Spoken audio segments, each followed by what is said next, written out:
Today, we are going to be looking at comparing fractions using a bar model. Now, when we look at comparing fractions, we are trying to find out whether a fraction is smaller than, greater than, or the same as another fraction. So, for example, we can say that 1/2 is the same as 5/10.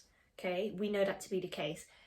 So when we have two fractions that have the same denominator, we need to look at our numerators. We know that 4 is bigger than 2. So 4/10 is greater than 2/10. So 2/10 is less than 4/10. Something like 7/8 and 1/8.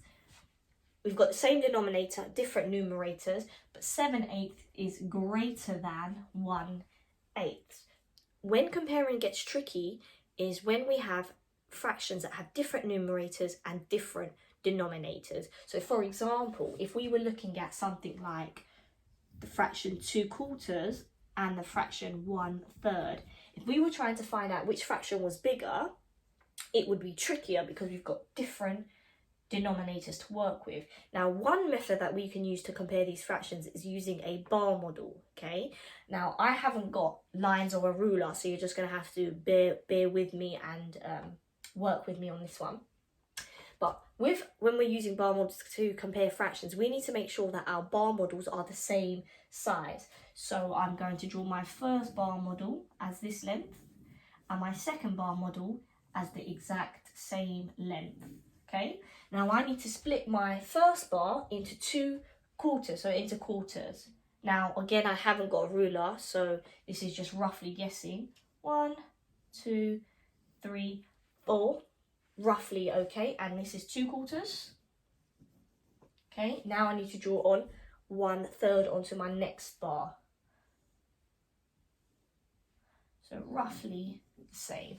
So if we look at our shaded parts, we can see that 2/4 is greater than 1/3. So 2/4 is greater than or more than 1/3. Let's try another one. Let's try 3/5 and 3/4.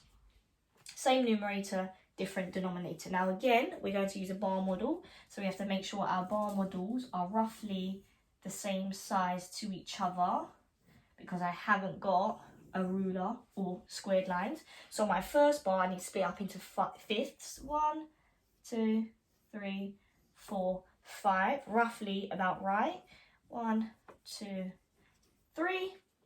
And the next one I've got to do in quarters. So 1, 2, 3, 4. Split this bar into 4, shade in 3. 1, 2, 3. That 3/4 shaded is bigger than 3/5. So 3/5 is less than 3/4.